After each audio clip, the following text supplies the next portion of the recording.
Good evening. This is CTV News for Tuesday, December 22nd. I'm Patricia Vallone. Thank you for joining us this evening.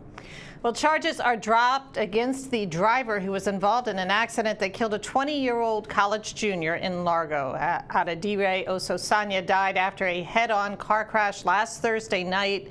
Police say his vehicle was struck by James Scott Calero's car, which lost control and crossed the center lane on Route 202 at Old Largo Road. Prosecutors dropped the charges but are considering stiffer penalties, including vehicular homicide.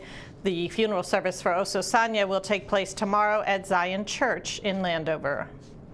The lawmaker who represents the alleged drunk driver has a history of blocking DUI laws. Mothers Against Drunk Driving has accused Delegate Joseph Alario of blocking a vehicle interlocking bill through the House Judiciary Committee, which he chairs. Matt is calling for the legislature to take up the issue.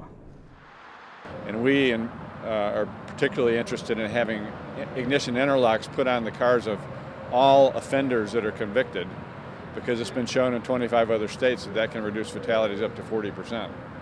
And eventually there's technology that can be a standard option on a car that would not allow the car to be driven if somebody was over the legal limit of alcohol. CTV reached out to the delegate for a response, but our calls were not returned. Well, sometimes the story is in the numbers. UPS says December 22nd is its busiest day of the year. The company expects to deliver 36 million packages today. That equates to 417 packages per second. This is the last day to ship all UPS second-day air in order for your package to arrive by Christmas Day. And if you don't make it out today, there's still hope. Tomorrow is the last day to ship next day air if you want your gift to arrive by December 25th. And with Christmas just three days away, many residents are also rushing to their local post office to mail packages and letters to their loved ones. This location in Largo was busy this afternoon with people shipping boxes to various locations. Some say they're willing to pay more to have their gifts arrive on time. Pretty much just selling an Xbox for my friend here, Matthew, and so the package just sold on eBay yesterday. So that's pretty much why I'm here now. I'm just trying to ship it off now. We hope that it'll get there on time. But we do have a tracking number, so we can track it to see where it is and see, how close or how far it is from the destination. My daughter is sending packages to the Operation Christmas Child. My 7-year-old daughter, so I had to make sure I got it out here today.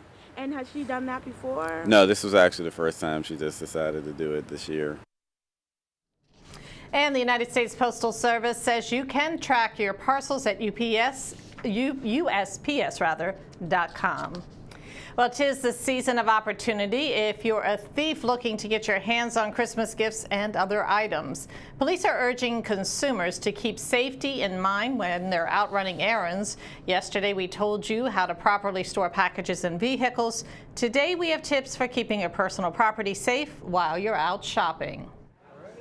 For women, always keep your purse close to you. Always keep it closed also, because if you're shopping a lot and you're going in and out of it, don't leave it unzipped, because all it takes is a couple seconds for someone to walk past, and then you won't realize that your wallet is gone until you get up to the register.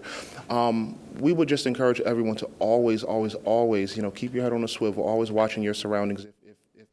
Elwin says if something is stolen, first call 911. If you see the person or someone suspicious, try to get a description for police.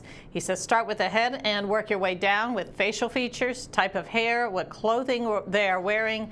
These are details that will help with the investigation. A new trial date has been set for the Baltimore police officer whose first trial ended in a hung jury. The date is June 13th. William Porter faces 4 charges, including manslaughter in connection with the death of Freddie Gray, who died while in police custody. Jurors deliberated for more than 16 hours over the course of 3 days before telling the judge they could not reach a unanimous decision. 5 other officers face charges, including the driver of the police van, Caesar Goodson. His trial is set for January 6th. And you are watching CTV News. I'm Patricia Vallone.